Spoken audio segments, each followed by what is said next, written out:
Dimp Digital presents Idle Game Chat. Cool.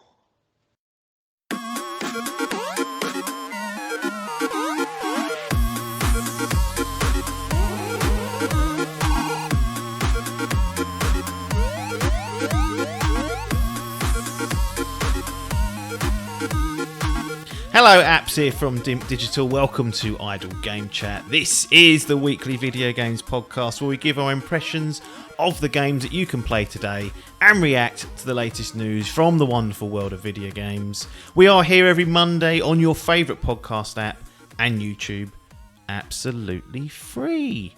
This week, I am joined once again by our resident referee. It's Logan, and he's fuming because he's having technological issues. Yeah, I mean, why is this mic not working? For what reason has it just not worked today? No, I mean, I've had all sorts of technical issues doing these podcasts over the years. It's usually when you start. I've had it when I don't even unplug anything, and then Windows just decides to change all the default outputs and inputs, and they're all wrong. So that's annoying. I suspect it's something to do with you unplugging and plugging that in throughout the day. It sometimes gets stressed out, but you're you're not using the mic you usually do, so the crystal clear audio that Steve provides is not being given out this time, so he's been left fuming. Yeah, it just annoys me how technology just works. The only difference in my setup to what I normally have is the fact that I'm in a different room today. That is it. There should be no other reason. And I know this might work because I've just been talking to Pee-wee on it. So Yep. There's no issue with the tech. It's just for some reason my iPad or Discord doesn't want to play games today. Well, my old man used to always say, "Why don't computers just do what they tell you they're going to do?" And I used to think, "Well, you just don't have to use it, you silly old sod." But as time goes on and they start performing like idiots, these fucking computers, I do tend to sometimes agree with him and think, right, what are we doing here? Well, it's the same thing with my dad, where he'd go, "Oh, my email's not working." I'm like, "Right, what do you touch then?" Because if things just don't just change, but they do. They do. Yeah, they do just it's change. Completely right. They weren't wrong when they said that, so maybe I need to apologise to him over the years where I've just gone, "Shut up, you old idiot." And actually, he doesn't help himself though. He installs crap like Safe Search and then goes, "Oh, the web page won't load quickly." I'm like, "Yeah, because your computer's 20 years old and you're now trying to run some anti-spyware safe fucking browser and it's checking every web page to make sure there's nothing nefarious on there. What are you using it for?" And he's like, "Well, Facebook and the karting website." He's like, "Well, they're not going to have any malware on them if you stick to that, so you don't need this. Get it off your computer. Stop slowing it down. You need a new one." Yeah, but exactly. They never bloody listen, do they? Anyway, so we've got a bit of a split episode coming up this week. Elden Ring is out in the wild. We've got people on the ground out there playing it, so at the halfway point, or maybe just before the halfway point, Logan will depart. So he's been helicoptered in for a brief update of some of the goings-on, some rumour and innuendo mainly, and just a little bit of the news. Speaking of Elden Ring and the Fantasy Gaming League, that has landed and the reviews are out. You probably would have all seen the scores. Some of you would have read it. Some of you have played it. You've been loving it over the weekend, but for the FGL, we're interested in the scores, and it has posted an absolutely mammoth score, a 96 it's currently sitting on. It was at a 97 for a few hours when the reviews dropped on last Wednesday, but it has dropped down to a 96. Still, that is excessively high. So that goes on to Paper's boys team. So he's now got 4 games out. Parky's now got 4 games out and scored. So Paper now takes the lead. 340 for that team. Your team there, Logan, doing well, and they've still got things to come. And Parkleston's sitting on 332. So it's very tight with 4 games all. I suspect the next game coming down the pipe will be that Witch Queen expansion once people have got to the end of that and dug into it, because that's what's sitting on Parky's team. In terms of an MVP, that may well have been decided already, because Adkins has now posted 2 games to his team. Elden Ring's one of them, and then Uncharted, a Legacy of Thieves collection was the other. So a 96 and an 88. You can't be catching that. I said to you yesterday that you've got to get 100 from Zelda to catch him. So it sounds like he's wrapped that up already. Seems unlikely, doesn't it? At best, yeah. He's picked two phenomenal games there. Obviously, Elden Ring has massively helped him there with that phenomenal score. But yeah, you can't.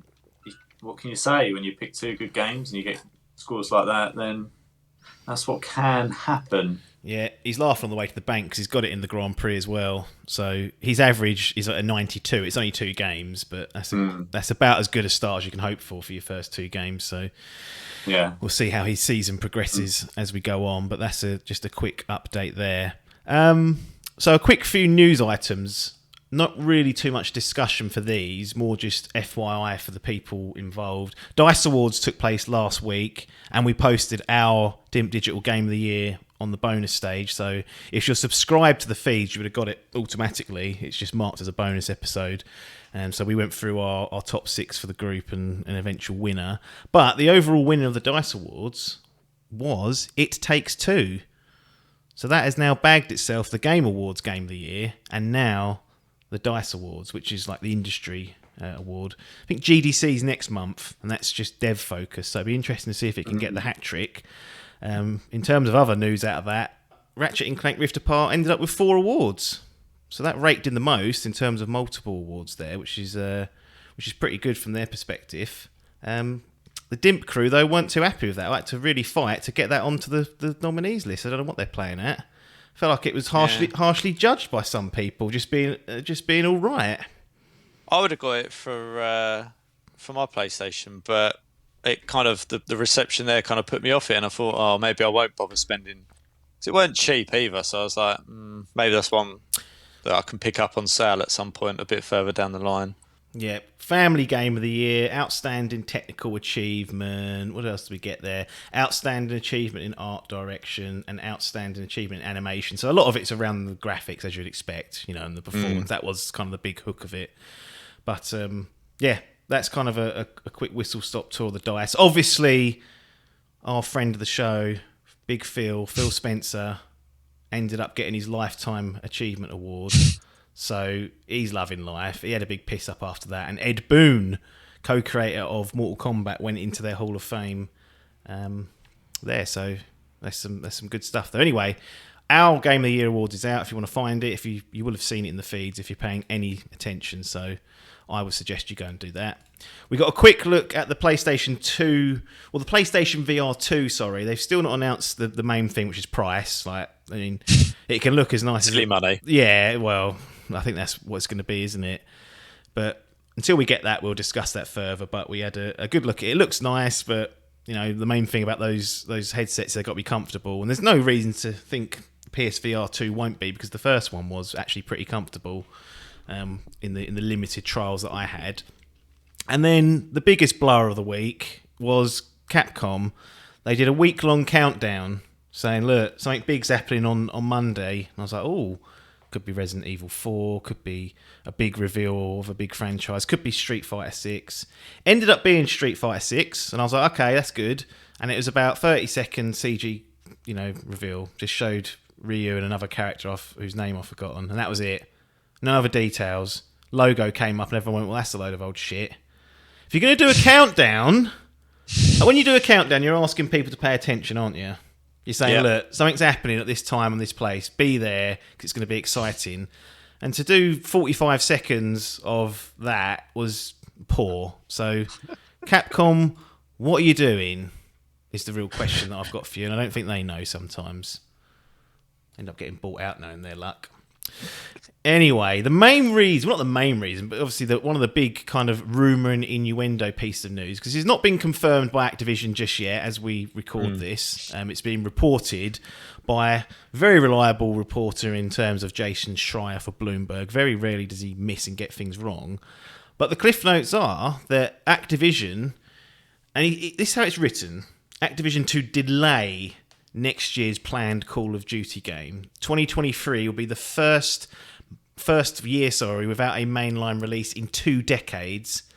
Studio behind now delayed game to help with a free-to-play title. So we don't know what that is, but really it's good to have you here, because you are the man that's kind of ingrained closer to the world of Call of Duty, the yearly franchise, the yearly releases and whatnot.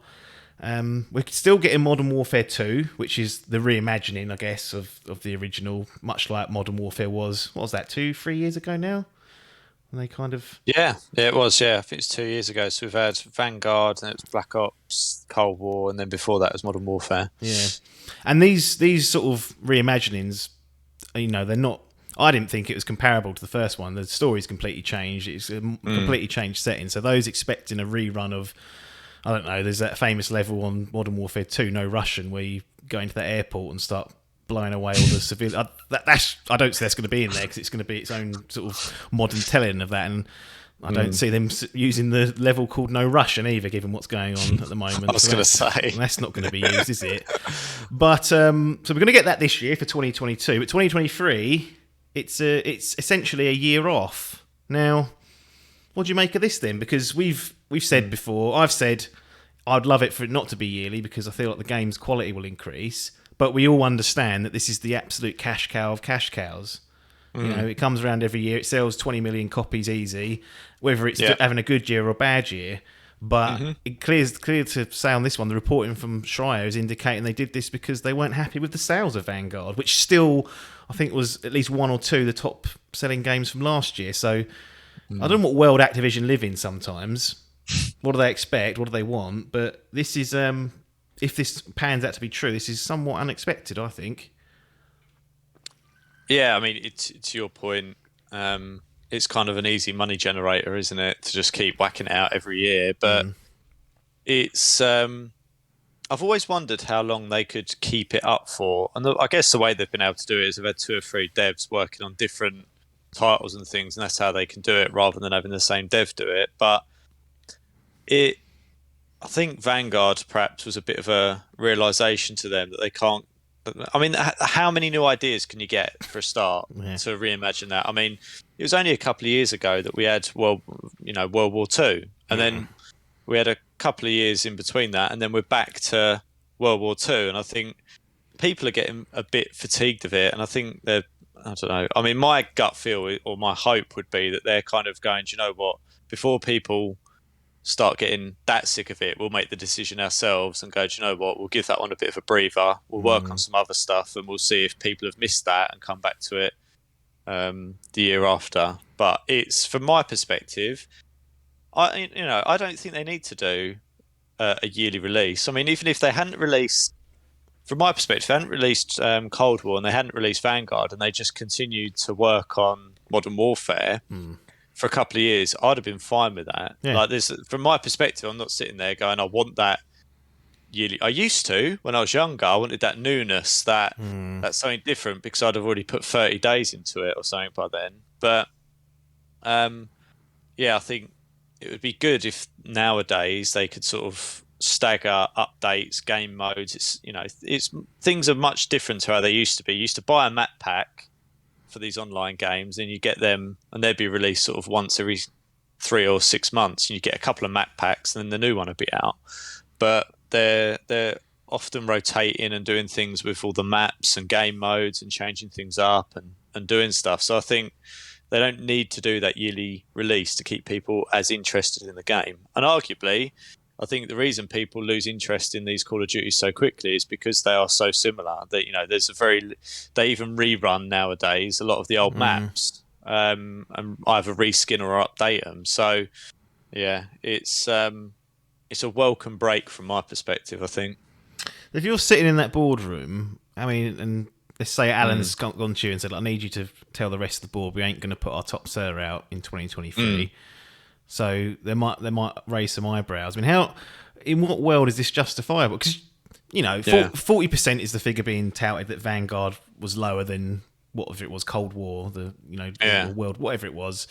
That 40% is down, no doubt. But surely they made an overall profit on that title, and you just think it just seems very unlike Activision to even consider the quality of a game rather than just dropping and chucking out the next release and not just taking the easy money, because it is easy money. Yeah, but I suppose, I don't know, you do wonder how much influence Microsoft might have had behind the over that scenes, decision. Phil's making calls. you Well, wonder. if you're Phil, will you like look at this? If let's live in a world where Phil hasn't got involved, so Microsoft's doing as they should. We're operating independently. We all know that they're clearly having conversations, probably weekly. Yeah. But let's do the world where Phil hasn't. He's having his lifetime award. He's getting geared up for that in the week, and then he gets a little. He pops on Bloomberg, which I'm sure he does every day, and then he reads this, and he's like, "Right, we're buying these fuckers for 68 bill, and they're chucking one of their cash cows away for a year. What are we doing here?" I mean, you'd be questioning it. I mean, I'd be surprised knowing how these mergers have worked. Like whether they don't tend to be able to make key commercial decisions without sign off from the new people. They don't just get to run like that unless they've been agreed to be able to run like that, which I'd be surprised at when you're paying that sort of money for something. But I don't know. Whether it was always on the cards or not. I mean, they've used the word delayed, right? Which is an interesting word. So it's like we haven't cancelled it. We're just, whatever reason, we're delaying that. Yes. I mean, you know, it's a weird way of phrasing it. So you're not cancelling it. You're not binning it. You're just kind of pushing it off to the next year, which is a weird way of phrasing it. We have two that year, are we? Yeah, and this is the thing. You know, they've got several studios to try and keep in the mix there that obviously you'd expect would be working on their next version of the game. So I wonder if there's some things sort of. I wonder. You just have to wonder if there's more kind of going on than you can outwardly see on it, and whether they're kind of restructuring that franchise. I mean, I think there's always a space, especially now more than ever, for this first-person shooter position, because you know you look at Vanguard, and although it's sold well, I wonder if that sold well more out of spite of the fact that Battlefield was such a flop. I think if Battlefield had been a better version than what it is, I think it would have been a much more painful year for Call of Duty. Good point. And also, if Warzone wasn't there, I think it would also be another painful thing for them. So, you know,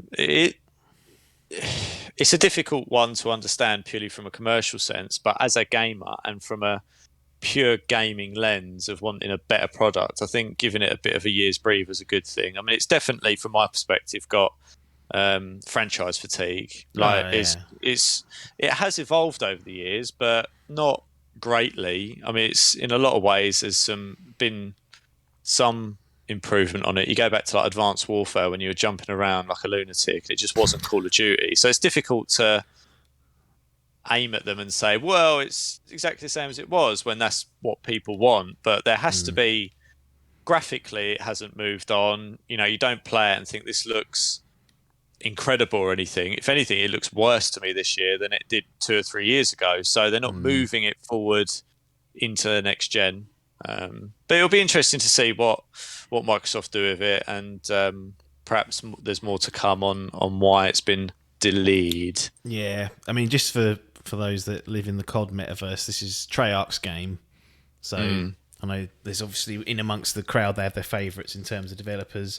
For me, it was always Infinity Ward until half of them packed up and went to Respawn, and then Treyarch was always a close second when I was kind of involved in that. But yeah, I mean, it'd be interesting because I suspect that the Microsoft acquisition will conclude either late this year or early next year, and then conceivably the first year that Microsoft own Activision, there'll be no mainline Call of Duty coming that year, which means that Game Pass that Phil wants things on will be like, all right, it's missing the most popular franchise in gaming on there. They can put the old back catalogue on there, which might give some of those some new life, but just will be a bit of a strange look in 2023 if this bears out to be true.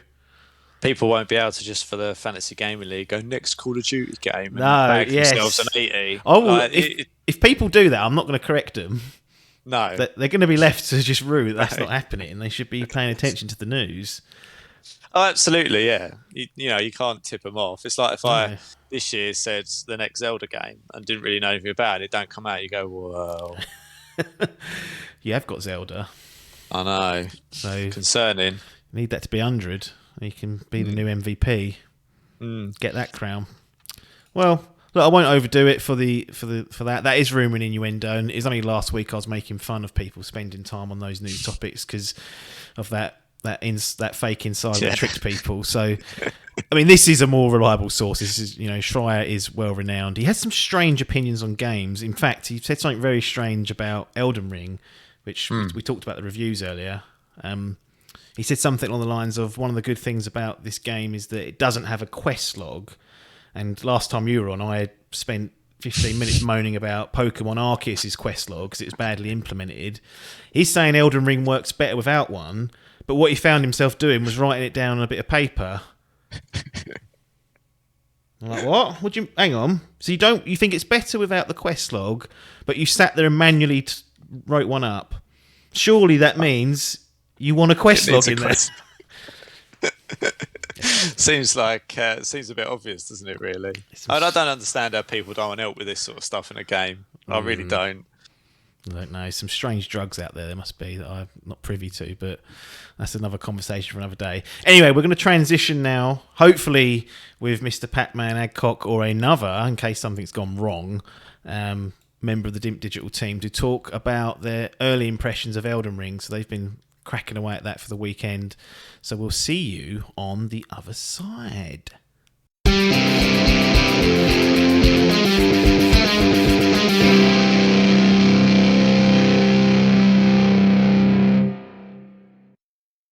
Here we are then, back with Pac-Man himself, Tom Adcock, obviously the two-time Dimp Digital Gaming Quiz champion. Still getting a lot of murmurings about perhaps you were one of the cheats in that particular win. We've obviously got Rumble, who keeps asking for a full investigation.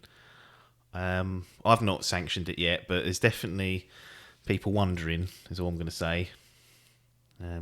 We even had Hall on for the bonus stage for the Game of the Year, and he was speculating as well what's been going on since he wasn't there. But we'll leave that where it is. You're here to talk about Elden Ring. First of all, I mean, what a great few weeks it's been. Like February in particular. I mean, I've only actually picked up Horizon Forbidden West, but we've had Sifu, Dying Light 2, Horizon, and now Elden Ring. I'm super pumped up now. Like, it feels like we've got some real quality games. It feels like it's been a while, in my opinion. That's great for people like us that love these type of games. I feel sorry for those that are kind of sitting on the sidelines that aren't interested in either, and all they're hearing about is Elden Ring this, Horizon that. Probably all the people on Game Pass going, "Oh, we've got Rainbow Six Extraction, didn't pay for it, mate. So you're the loser there." But we're lapping this up. At least I am anyway. I'm looking. I'm going, "Oh, I can play Elden Ring after Horizon if I wanted." So, I mean, what a great 1-2 that could be. Let's establish just a few bits and pieces. We finally, going back to Rumble, you mentioned that he gets a little Rumble bump for the Avengers stuff that exists. Do you feel like when it's all said and done that there'll be a little Adcock bump for the From Software stuff? Because we know that you've kind of you're really at one with these games. Other than Sekiro, you've played them all, and maybe Dark Souls 2. I think you may well have missed, but Bloodborne, Dark Souls 3. Demon Souls recently gave that a 9.5, so you're into these games. Is it fair to say there could be a little Adcock bump when it's all said and done, and in a few weeks' time when Elden Ring's finished and we come back for a full report, that little fanboy Adcock's like, yeah, it is a 96? I think there is the Adcock bump, and it would go to this. I think when you're a fan, I think that is it, isn't it? It's actually Rumble I was having this chat with. I think, if you're a fan of the franchise or whatever, film, game, whatever, you're always it's playing into your like. So you are going to give it more than a casual that has never played those the games or has no affinity to them. So whatever I say today, take it with a potential pinch of salt. Yes, absolutely. Before we get into the game itself, I did want to talk about. This is a weird thing because it just doesn't happen. This feels like a massive throwback, but just what came in the box. Like, you order the standard edition of Elden Ring, and you got loads of goodies come with it. Can you just sort of walk through what came through? There's a little box for the video viewers. Nice little cardboard, little thick. Yeah, lovely. I mean, that is always, like. I remember when games used to be like this all the time, and it was just normal. And now we barely get anything, but they packed in a load of little free goodies for you. Yeah, I don't know if it's the actual complete stat. I've got it off of, I think, base, and it might have been an early order bonus or something. I don't actually know, but a little patch. So sew that on. Our Kayla will be happy. And then, yeah, this little. I love all this. It's like a Lord of the Rings Yeah. thing. But yeah, it's like poster, insert like postcards, all sorts. Goodies. Yeah, look at that sort of big magical tree. That's getting a little look in. Yeah, beautiful. Yeah, no, it's good though. Just a few of them. So More of those lined more up. stickers. Pop that. We'll put one on the back of your car. I mean, surely some of these so- items are owed to me, since you've got that Master Sword of me that's worth a fortune. I've got that. Yeah, it's true. That sort of reward to Okay, you. I'll send that way the village for you. Yeah, it was a nice little. Like I said, don't know if it's just standard edition. I'd completely forgot. You didn't pay any Anyway, extra so- for it, did you? It wasn't like you ordered like the next rung up. You just got that as part No, of. no. I think No. but that's really good. I like to see things like that. I mean, the last time something even close to that I had, or at least I remember, was The Witcher 3, and all that did came with a little note saying thanks for buying the game. This is like when CD Projekt Red were good, before Cyberpunk sort of shit on their reputation. But it came with a little note saying thanks for playing the game. I thought that's nice, and then it actually had like an old school manual. Again, another thing we just don't have anymore. Before I played the game, I read through that. I was like, this is great. Yeah. Not these bloody PDFs that you get sent to. Oh, here's the link. Well, not the same, is it? Not the same. I want to set some expectations also. So we've kind of done like the little Adcock bump that might be there.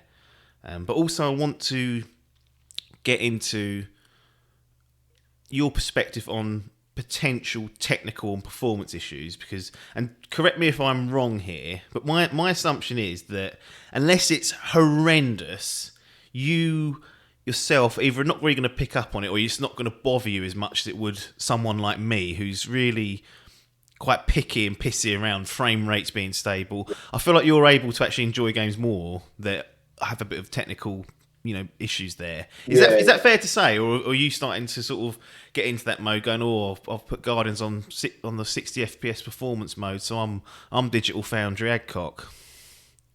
No, it's fair. Yeah, I don't. It doesn't really. But my old brain doesn't really see. Yeah. No, I don't know what if it's 4K or 60 or 30. I mean, I do, but I don't. Yeah, it doesn't bother me as much, to be honest. So yeah, I can handle like drop frames. It's really, as long as it's not crashing, I'm not as fast. I know. Yeah, you're like literally not. I heard you reviewing something, and it's like basically it's got to have like flawless technical things to even get above a 7 or something. Like that's the baseline. I was like, oh, fair enough. I think there's just got to be a solid foundation there.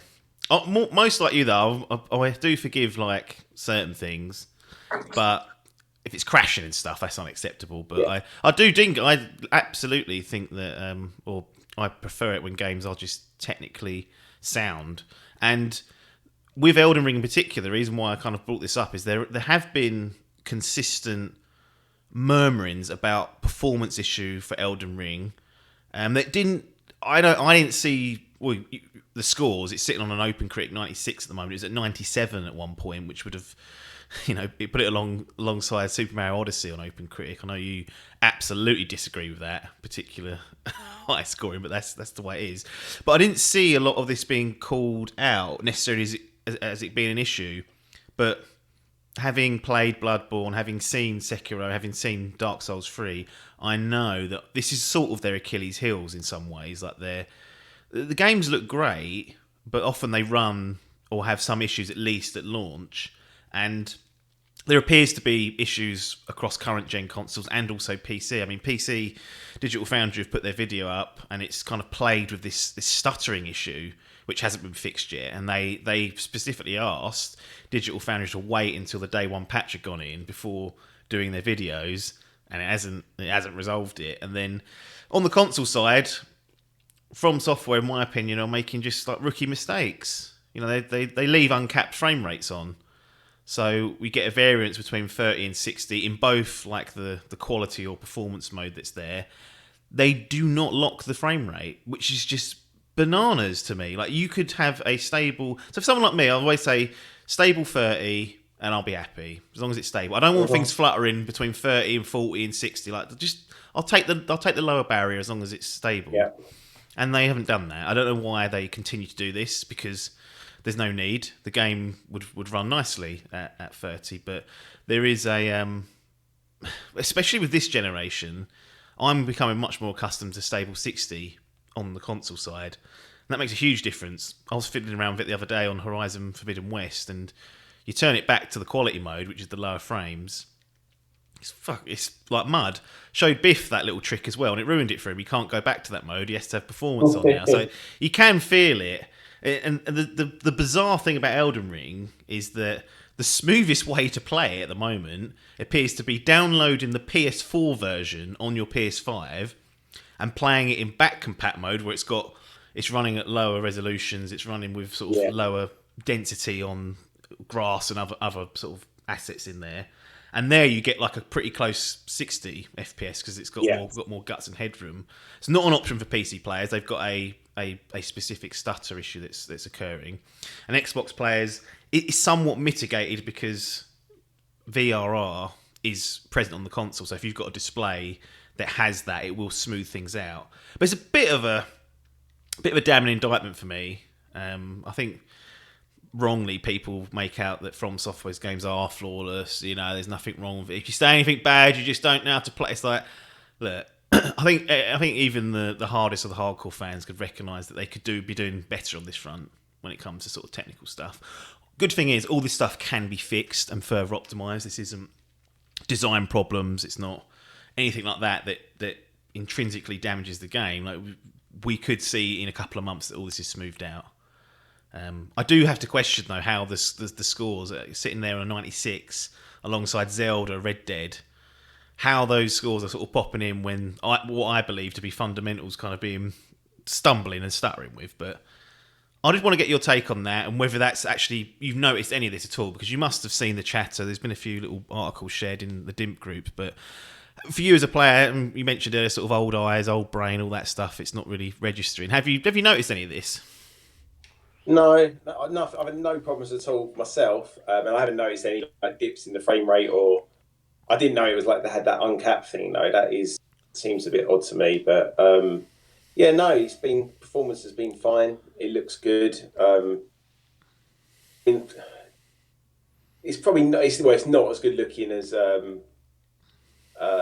Demon Souls, which obviously I know it's a much smaller game. So, but that was actually, that was my first time. I've got it in performance mode. I just straight away haven't even switched between them.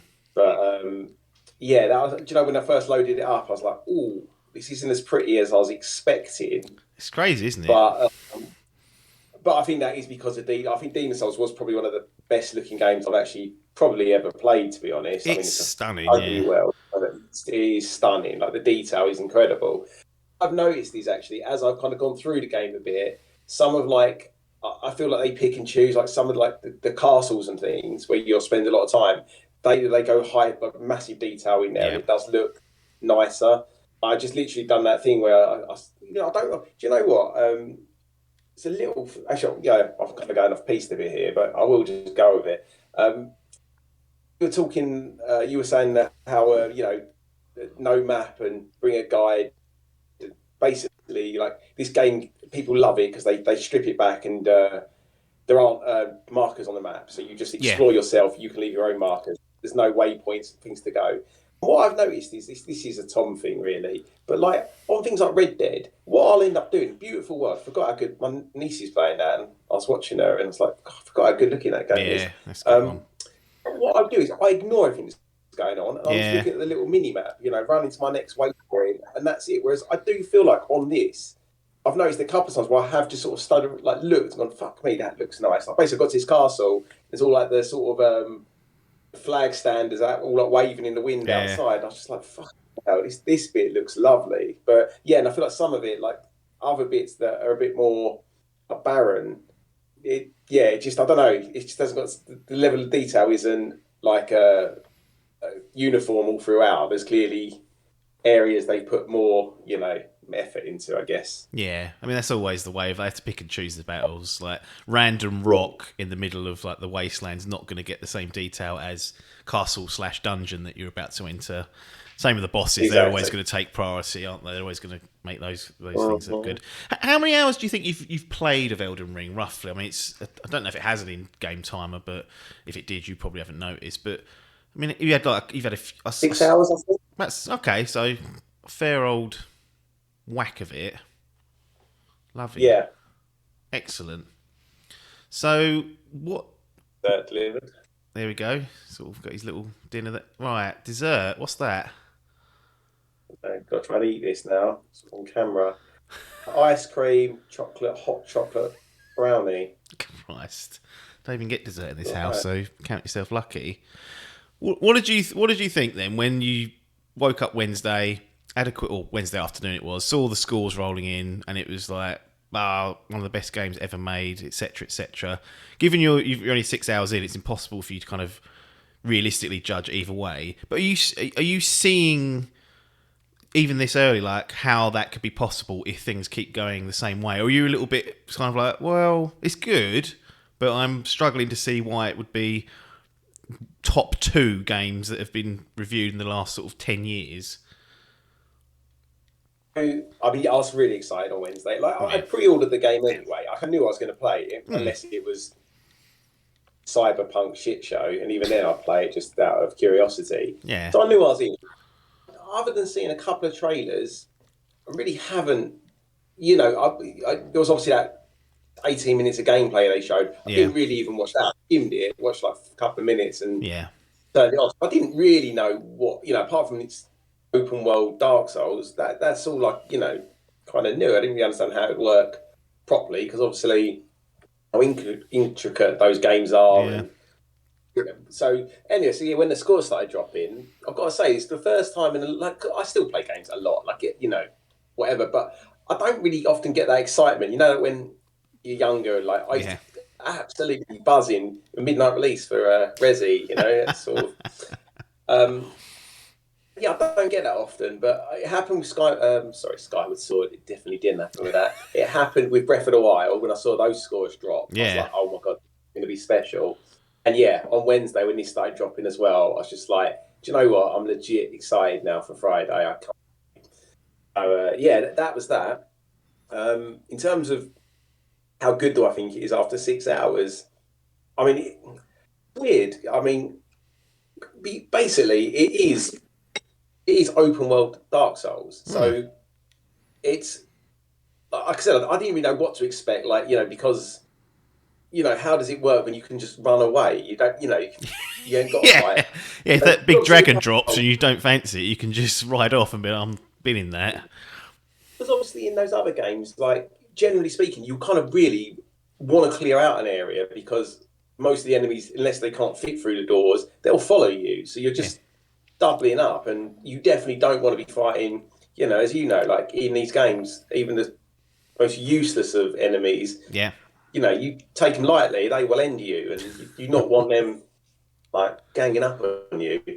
So I didn't really understand how that would work, but it's exactly that. So you've got every enemy can literally end you, like right from the opening. Literally, you start and there's like a boss. And you start at level 7, I think I did. I'm level like 25 now. I still can't beat him. What a weird thing to start at level 7. What's that? Can you choose like a build that's level 1? You normally have like Waste of Flesh or something. I remember from Bloodborne anyway, where you just start hampered. Is that the same sort of setup there that you could choose that build? It's literally if you played any of these games, it will all be so familiar. Literally, all the menus look exactly the same. I mean, apart from name changing everything, you collect souls. Yeah. You drop them, you have to get the one go to get them back. You've got all your actions on your D-pad, like before, your health and quick access to your items. You can, so it's literally copy and pasted over. Anyway, going back to your question. Yes. The thing is, I have barely scratched the surface. I've left the main, the starting area once, I think. So I'm I'm still very much in that opening now, like, you know, the equivalent to like the Great Plateau, I guess, in Breath of the Wild. Yeah. I'm just curious, like, because obviously when I think of like The Witcher, for instance, you know, there's so many side quests that they're the best bit of it. Yeah. Right. Whereas, I mean, I've met a couple of NPCs, but obviously in that sort of From Software sort of true to form, everything's very vague. You know, no one's giving you like, you're not getting a cutscene, getting 20 minutes of exposition telling you what to do. It's like a couple of mumbled words in like broken English, like hinting at somewhere to go. So I'm not like, I don't know if it's just what I've seen is just going to be the same thing for 80 hours, as in, you know, very vague storyline, you know, and killing things. I don't know if I'm going to be doing like fetch quests. That's what I mean. At the moment, it is like exactly what it said on the tin, you know, like it is open world Dark Souls. So hard enemies, hard bosses, dungeons to explore, castles, and it's just a massive open sandbox outside. So with that in mind, like, yes, I mean, all these games get, you know, scores. They are all good. I don't know. Like, am I surprised? I guess you're talking like best game of all time, aren't you? So basically, I just can't say. I mean, it's definitely got the potential to be, is what I would say. Just need to see what else it's going to be offering, basically, because I feel like there is more to it because I'm so early, but I don't know for sure because I don't know anything about it. I haven't really read much, so I don't know what to expect. But no, that's fair enough. I think you've kind of answered this in a not directly, but just in the words you said, but just so that people understand. People that perhaps didn't like Dark Souls previously because of combat difficulty, etc. From Software haven't made this any more approachable by the sounds of things, other than the fact you're in an open world, so you can run away and do something else. Whereas, you know, particularly in Bloodborne, you kind of have to get through the boss to progress at some point. Now, I'm sure there's going to be moments like that in Elden Ring, but there's more to do, isn't there? There's a whole fucking land out there to bugger off to. So if people were hoping that, they're going to make a more approachable game now it's open world, I guess it's time just to sort of piss on their bonfire and say, no, this is still going to beat you up badly. It's a From Software game, and it's not pulling any punches.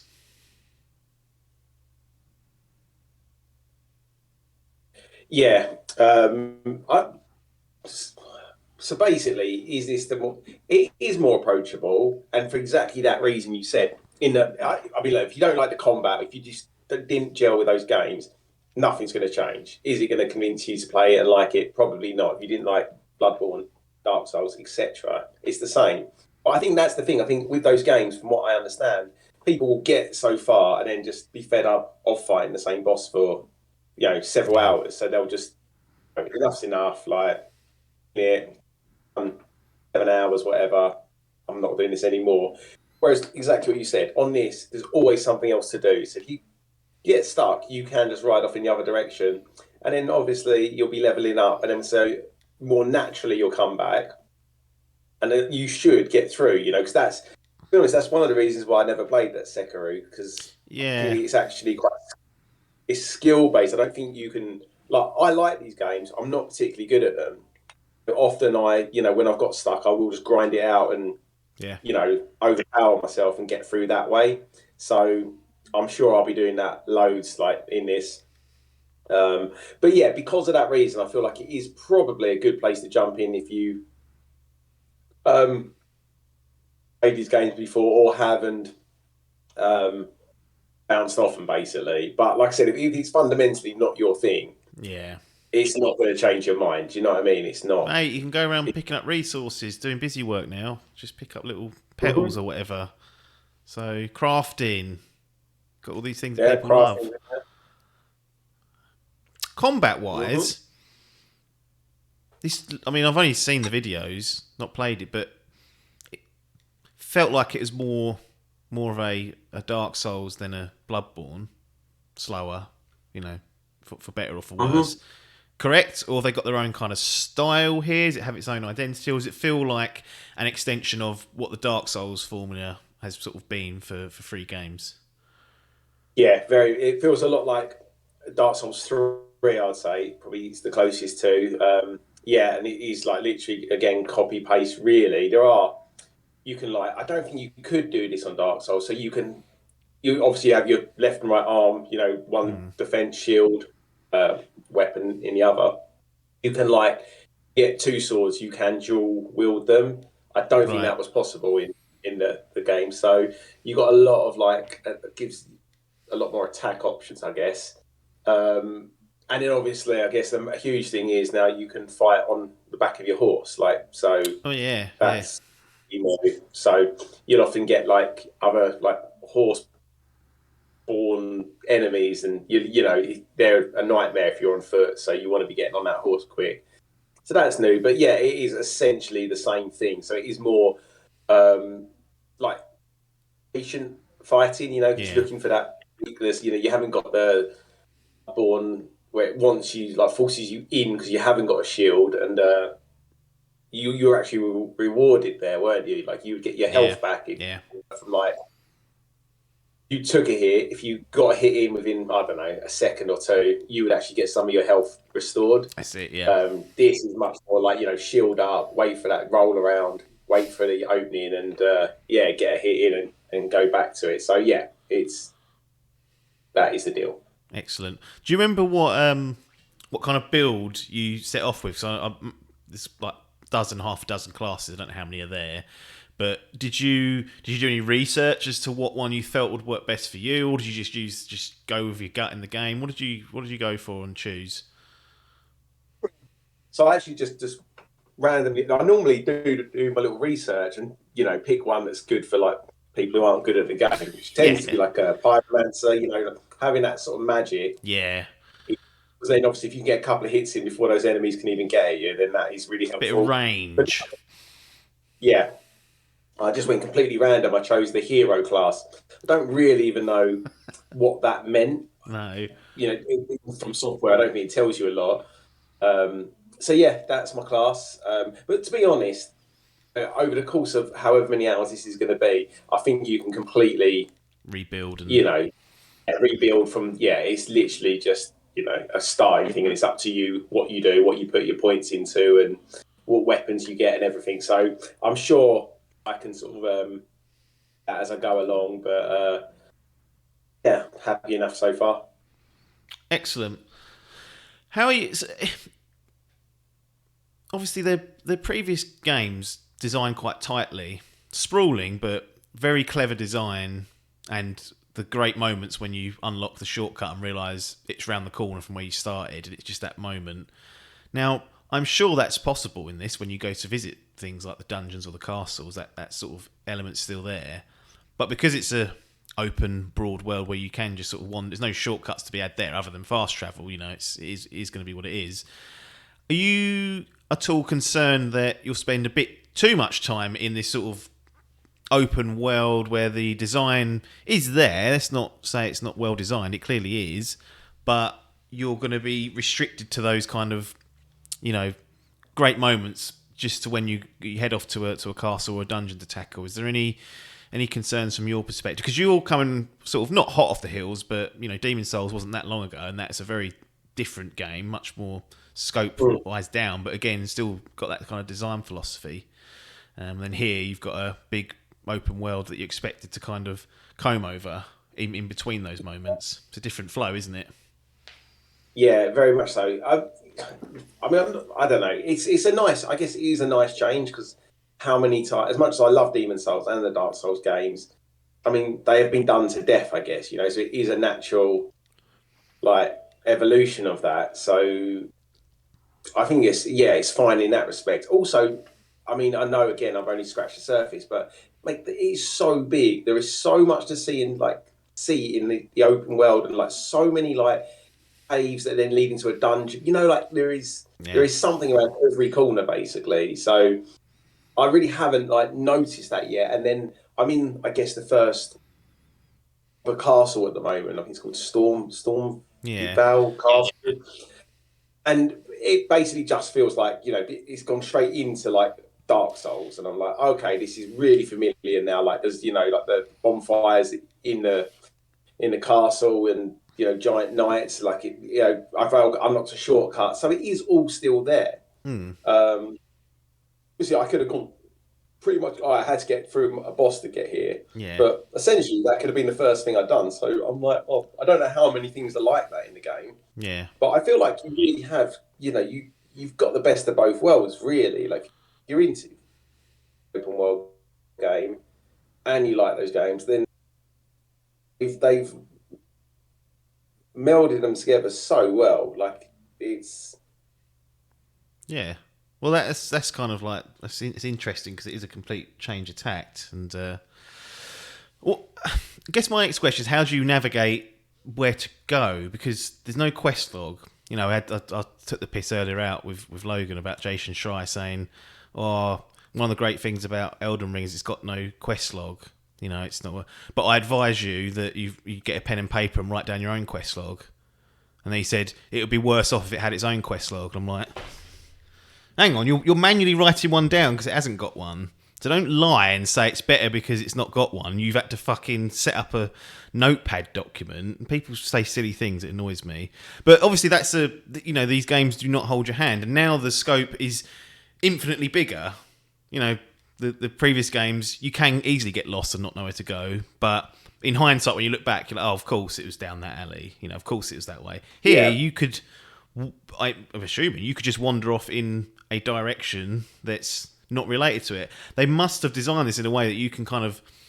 I don't even know how you're going to... What the narrative even is to set it up, or even if there is one. Like how are you going to tackle kind of going in a structured way to feel like you're moving forward, or is it just purely you're visiting places on you've looked at, you've spotted something, I'll go over there, that looks interesting, and just thinking, well, the progress is me building my character up, the progress is me beating Stormgate Castle, and there'll be a reward at the end of it. I would assume there'll be something there for you. Is that how you're going to tackle it in absence of a sort of a direction, and because it's so broad and sprawling? Yeah, I admit, when I first booted it up, I actually spoke to a friend who said exactly the same thing as well. Like, it is a bit overwhelming because you literally, the setup is exactly the same as all other things. You're like basically a nothing undead person, tarnished. Like a television. That's it. Oh yeah, I think you are tarnished. I think that's what it's called. Yeah, but like hollow tarnished. It's always the same thing. And essentially, you're off to go and get the Elden Ring, and that's it. So you come out of like a crypt into the middle of the open world, and really, basically, there's nothing. I think they do point you in the direction of that castle, but you wouldn't want to be going there before you've leveled up. And I was a bit like, Christ, like, because obviously everything can help you out. It's hard to know, if you're in an area that you're underpowered for, or you're just shit. It is a bit like, east from the starting point, you're in like a swamp. A massive dragon comes down, you're like, right, I shouldn't be here then. Then you got that fella on a horse who you need to be like level 50 to be. He's not even that far away, is he? He's just outside the little bit you come out of. He's wandering around there patrolling. Mate, it was the first thing I saw, so I went over to him. I thought I'll have a little scurry with him. Obviously, because from the distance, I couldn't tell how big he was. And then a big elf bar come up, and he murked me. So there's him. Then somewhere else you go, there's like a giant troll, like 60-foot troll jumps down off a bridge at you, and you're like, right. So I'm literally getting killed like left, right, and centre here. Obviously doesn't tell you how to level things up, doesn't tell you how to get the horse, doesn't tell you anything. So basically what I did is I just Googled like a little beginner's guide. Yes. And that was really good because it just, it said, look, recommend you go here, you do this. And I was like, okay, this is good. And basically from that, I then found a couple of areas that I was like, felt fairly safe in. And all I would do is I literally like taught myself all the combat again. Like the parries are really important in these games. Yeah. And then set myself like little goals, and from then that's basically. I'll tell you a little story about it. It's really good. I thought. So every time I log on now, I just sort of think, do you know what I do? I'm just gonna like farm, just gonna. Yeah. I've got a couple of little farming spots already, so I just went there. I think I'll get leveled up 2 or 3 levels, or then I heard there's a really good weapon, so I was like, I'm gonna go and get that weapon, and then I had to get like. Put points into dexterity or something so I could wield it. So that was my next job. That's quite nice. Then I was like, okay, they call it like the critical path. So like, obviously that's like the main story bit, I guess. Yeah. So then I was like, I'm going to head up to there. And basically I wandered into the boss. like the first proper boss, like who you've got to beat, I guess. And he absolutely blitzed me a couple of times. But I then just sort of went through like my inventory. I hadn't really looked. I've been collecting all kinds of things. And basically, I realised you can. So, oh yes, outside the boss's door. This is another thing that makes it a bit more helpful. So, again, don't know if it's every boss, but like there was a little summon sign. So it's just like an NPC summon one. I know they have that on others, but I feel like they are like on all bosses here. So I summoned like my little wizard mate to come and help me. Does that cost like a resource doing that? Do you need a resource? No. Oh, okay. He's just here. So he wasn't really doing much, but he was distracting. That's what you want. Yeah. Yeah. That gives you a chance to breathe, sort of thing. And then I realised what you also get is I'm not even. So I had three things. I looked through my inventory and had these like dogs essentially. I obviously collected them somewhere. I knew how I got one, the important one. But basically, you can then summon them into the fight as well, and they'll attack the boss. Yes. So you're like, oh, okay, I'm not alone here. I've got some options. And basically, the second time I fought him, I sort of set my dogs on him. Basically, as I died, I noticed that his energy was still going down. And I basically killed this like rabid dog down by a river, and I'd like got his soul. Yeah. And then so basically, then that dog was poisoning. Like one bite's enough to poison him. Right. So I then basically went into the fight again, unleashed a dog on him like immediately. Me and the wizard were then getting him like stuck into him. Little rat shots from distance. Well, yeah, and once the wizard died, I just then basically avoided him and let the poison kill him. So I got through the boss that way. It's a bit of a cheese, but because I sort of figured it out myself, I was like, well, do you know what? I'm having that. Like, you know, I was pretty chuffed with myself getting through that. And yeah, so that's kind of where I got on that first night and left it there. You know, it's that kind of satisfaction. You know, I'm just like, right, you can't. You've got to have a break between these games. I feel like some people I know play for like one of my nephews. Literally, just New Games Pluses them over and over and over. But I don't know how you're doing that. No. For me, you know, I like having a year or two's break, and then I'll get like pumped up for a new one. I'm like, right, I'm ready, because you know, like these are brutal. These games, aren't they? You've got to be in the right mindset for them. Yeah. But that sense of satisfaction about taking these bastards down is nothing beats it. That's such a good feeling. That's a great anecdote there. That to me is describing one of the compelling reasons why people love these games, is those instances there where you were clearly under the cosh, and you know, you used the items that you'd collected and the you know, things that you'd learned and overcame it. You know, and that's kind of where the loop and the satisfaction comes from. They can feel unfair at times, absolutely, but you said when you put that boss down, you slept like an absolute child when you went to bed that night. No worrying about him for the next day. He's been dealt with and vanquished the same night. That's the exact sort of experience you want for a day one. Exactly, and that's the thing. I was quite happy because I just got to him, and I was like, "Oh, do you know what? At least I know where I'm going now." Like, you know, I was like, just before I figured out how to beat him, I was like, "Oh, you know what? I can come back here. I'll go away, level up, and this will be my first sort of thing." So yeah, I was really chuffed to get it done, and then I just didn't. So since then, I've literally just been collecting weapons, resources, leveling myself up. I literally just went in past him. Now that's where I'm in the castle, which I guess there'll be another boss at the end of this, but. I don't actually even know if this is now. I'm assuming this is where I'm meant to go next. This was just through the gate, you know, with him. So I'm guessing this is now continuing the main path. So after I finish this, I'll probably jump back on, see if I can get to the boss there tonight. But yeah, that's where I'm at with it. So have you done any what would be considered like smaller activities? So I'm hearing there's like random little. Not dungeons, but like maybe a cave or something like a bit smaller, a bit more. Like, have you bumped into any of that sort of? I don't even know if it is side content. Maybe it is part of the critical path. Maybe it gives you items. You know, it's there for that purpose. But have you seen any of these kind of smaller little activities that you can partake in? And how are you finding those? That's what I mean. It is dense. You know, there's some. I've put so many caves and. And this is the thing. So you go in a cave, then there's like a staircase in there that leads down to like catacombs and stuff. Yeah. And you're just.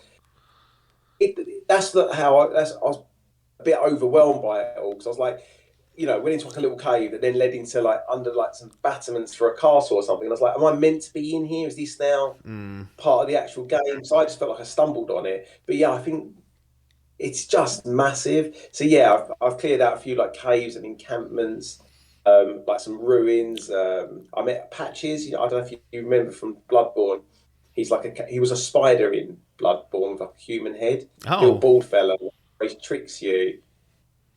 I'm not He's remembering him, but no, but he's in every game basically. I found him in a cave and done his classic thing. Basically, tried to nick his treasure, and then I don't know if you've come across this. So he does things. They just make it hard. So basically, I opened this thing and he teleported me off. God knows how far on the map. Yeah, really high area, and I was like, brilliant. Cheers, Patches. So I had to get myself out of there. But even that's all right though, because you can basically fast travel from minute one anywhere that you've been before. Like basically from a bonfire. They've got a different name. I forget what they're called this time. Sites of Grace or something, can't they? That's Grace to see, yeah. Yeah. So yeah, anytime you activate one of them, that then instantly becomes your fast travel. As long as you're not actually engaged in combat, you can just use that whenever you want. So really handy. And then also, anytime you're at it's actually really kind in this respect, because I was worried about this. Sometimes getting to a boss is a nightmare. Then obviously you die, everything resets, and you've got to get yourself back there again. And I was wondering how they deal with that. But anytime you're at an area, well, so far where it's going to be difficult, it basically just checkpoints you right there. Even though there's no bonfire there, you'll actually start. It'll give you the option. It'll be like spawn at last of Grace, or it's got a name, I forget it, and it'll be just literally right on the game gets hard again. So I'm like, they were quite kind with that. So can you, if you chose to go back to your last Grace site, could you then have to manually get to that point again? You wouldn't be able to fast travel back to that little checkpoint part, because it's not a site, it's just like a little, if you want to try immediately again and think you're going to be good at it, then you do it that way. So that's exactly it. Yeah, you can't, they don't become like markers on your map, but yeah, you have to make your own way back there. But it's good to have that choice. I think it works really well, because there's no frustration then really about having to backtrack too much, so yeah, it's good.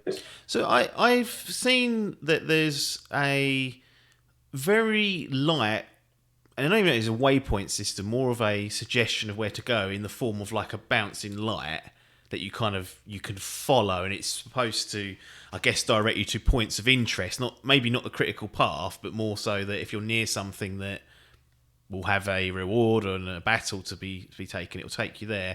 Have you been following that at all, or just kind of doing whatever you're looking at in the world and saying, I'm going to head there? And do you know what purpose that serves yet, or are you kind of still figuring that out?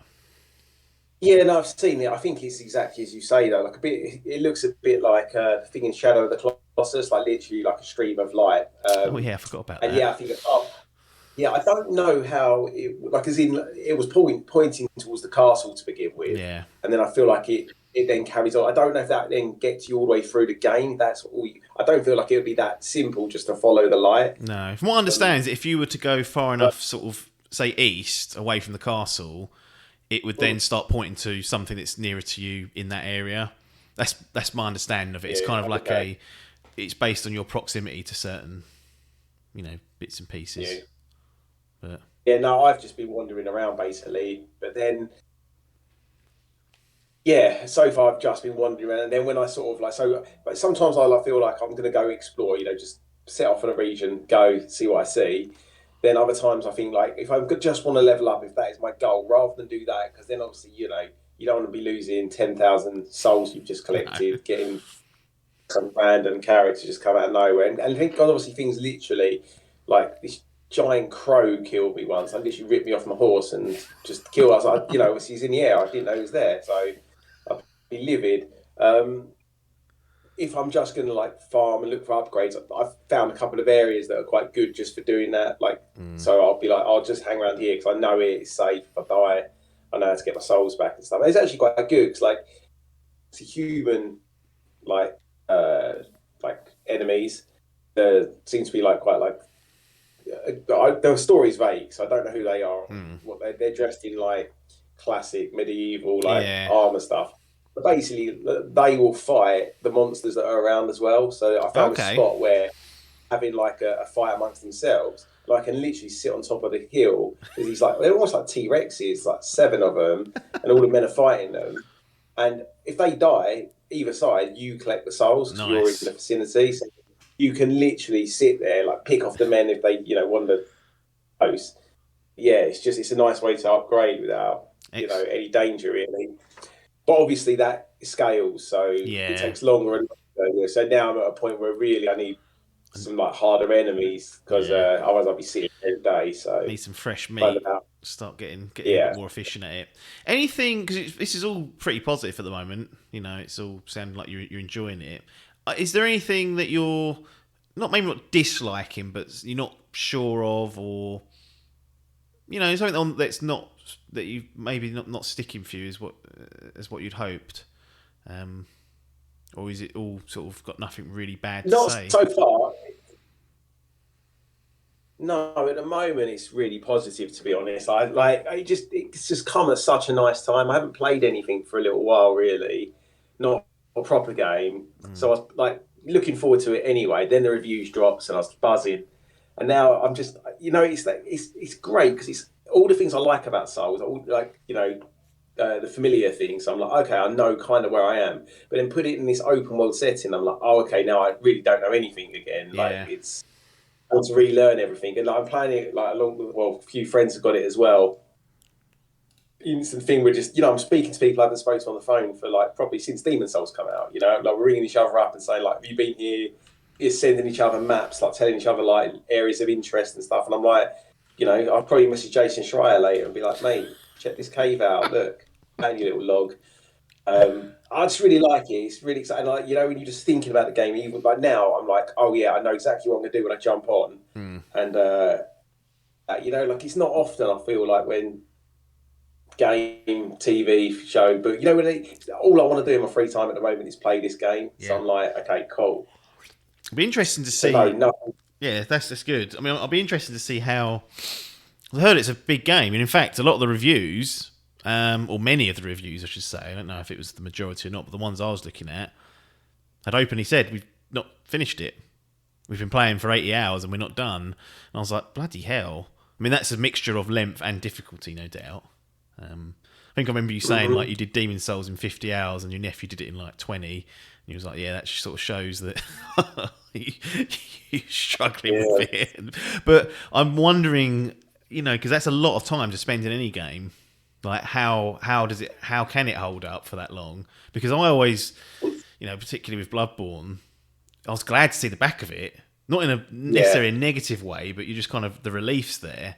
And this feels like the finishing line's so far away that can it retain your sort of interest throughout? And we don't expect you to report back properly for many weeks, months even. I mean, that's not even hyperbole. It could be because it's the combination of size and difficulty, as I said. So I'm really interested to see how, if your opinion starts to change or it just gets better.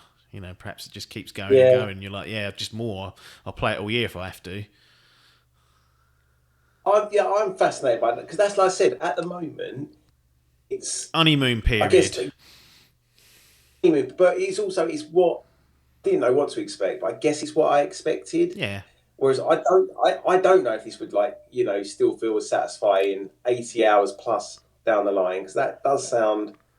I read the same things that it's that sort of big. Basically, I'm wondering what I'm certain there's other surprises, other sort of like gameplay elements. They haven't revealed themselves yet. I'm just really curious to know what they are because I would be like, oh, as good as it is at the moment, if that's the only loop, maybe there would be some negative comments like, or I get 40 hours in, I'm like.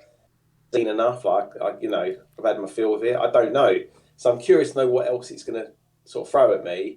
Yeah, but like I said, I think realistically, I'm so I've really done nothing as such. So excellent. Well, look, we'll definitely get you back at some point in the future to see how it's going.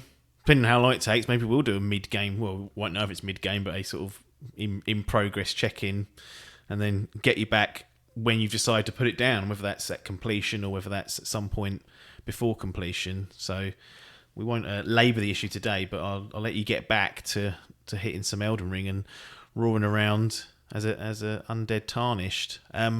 Just a quick couple of notes before we go here. Couple of an FGL update, which I missed earlier on in the podcast. Grid Legends has come out, and that's scored a 76. That's in Salmon's Grand Prix team. He's now on 164 with 2 games, average 82. So a good start for the debutant. If we compare that actually directly to you, Adcock, you've also got 2 games out. I mean, the audience don't need to guess exactly how it's panned out. But you're on an average of 70 and 140, so it's a good 24-point gap after 2 games he's opened up on you there. That's a rookie. What are we doing? Let's not talk about this. Yeah, I don't know. I can't write I shouldn't be writing the year off in February, but I'm like, next year will be my year. Yeah. The proper everything, yeah. Let's hope so. And Pokemon, or Game Freak Nintendo, however you want to label it, they've announced that there's going to be another Pokemon game this year. Pokemon Scarlet and Violet. As a trailer Sunday and an announcement. We're going to get 2 Pokemon games in 1 year, and I have vocally shared my grievances with the technical side, funnily enough, of Pokemon. Just fucking slapdash or haven't got the minerals to do it properly. One of those 2. And it's no wonder when they've got another game, same developer, same studio, Game Freak doing it again, and concerned is all I'm going to say. It's great for people that love Pokemon, but I was not expecting a follow-up or another game so soon. And this is going to be set in sort of modern times. Legends Arceus is kind of like a prequel to it all. It's almost like an origin story. So this is like Sword and Shield. It's going to be that kind of setting. So it'd be interesting to see how that pans out. But I just can't believe it's coming in 2022. And then, is Zelda even going to... That sound, and where are they going to squeeze that in? Got Xenoblade as well. Is this going to be the same game engine as same visual style as Arceus? It looked like it, yeah. From the trailer, it did look like it. I don't know if they've confirmed anything like that. I didn't get time to sort of read any of the press about it, but it looked like I could see the Pokemon wandering around looking exactly the same as they were in Arceus. So it could be a bit of a hybrid, maybe. So it could be a bit like Sword and Shield, but perhaps that had a wild area, didn't it? From what I remember, Adkins telling me about that, which was like a small version of Arceus, like a little just one area. So maybe it'll be a bit more like that. Maybe they'll do a bit of a hybrid of it. But I don't know. I've never played a Pokemon game, but they do. This is, I guess, I know this is a big surprise, but like they do like dual releases. Don't they often? You'll get 2, and you can pick Scarlet or Violet this time round, so red or purple. So that's your sort of options. So is it going to be 2? Oh, so this is going to... What I was trying to say, these 2 games are like the 2, but actually this game is going to be in 2 versions itself. So technically there's 3 releases of a Pokemon in 1 year. You've got Legends Arceus and this. That is mental. I don't know what's going on logistically at Game Freak to allow them to put the effort in that's required. I don't know. If they pull it off, great. If they can release 2 Pokemon games in 1 year, then they're all excellent, good. But I already saw the seams coming away with Arceus' certain issues, so not exactly confident that those same issues won't rear their head for Scarlet and Violet. But more to come in the coming weeks, I guess, as we find out more about that. But some late breaking news for the podcast. Sort of the advantage of doing it later in the weekend, but then means editing will take up more time than it needs to. Sort of, I lose sleep over it. So, and you delayed it by an hour and a half. That didn't help. That's sort of had to mess things up to fit you in. But as it was Elden Ring, I thought I'd make the exception. But there you go. That's that. Anyway, I'll get back to Elden Ring. I'm going to go and play Horizon. That's still played about 30 hours of that. Still loving that. Looking forward though to booking in I think I'm going to book in Elden Ring at some point during the year. I don't know when. It feels stupid to go from Horizon directly into Elden Ring, like two big. I know they're different, but they're still meaty games. I should really wedge in a smaller game. What was that game that you played that was the Her Story developer? What's that called on Game Pass? Called Telling Lies. Telling Lies. Tell you what, we'll get you back actually at some point to do a quick sort of report on that, even if it's just to plug on at the end of another podcast, because I do want to get your opinions on that, because we discussed Her Story when that came out back in the day, and this is the same team. So I will make a note of that, and we'll get that over to our wonderful audience who are watching and listening to the very end of every podcast, I hope. Well, actually, I can see in the analytics when people drop off, so you will be... I can see you. Those of you that are bailing out after 3 minutes. So what are you doing? How can you get 3 minutes in and think, I ain't doing that anymore? Fucking losers. Anyway, nothing more for us to say. We'll be back next Monday with a mixture of news and game impressions. Support us on patreon.com/dimpdigital if you want to do that, or on twitch.tv/dimpdigital. Nothing more for us to say here, though, other than thanks for your time. And ta-da.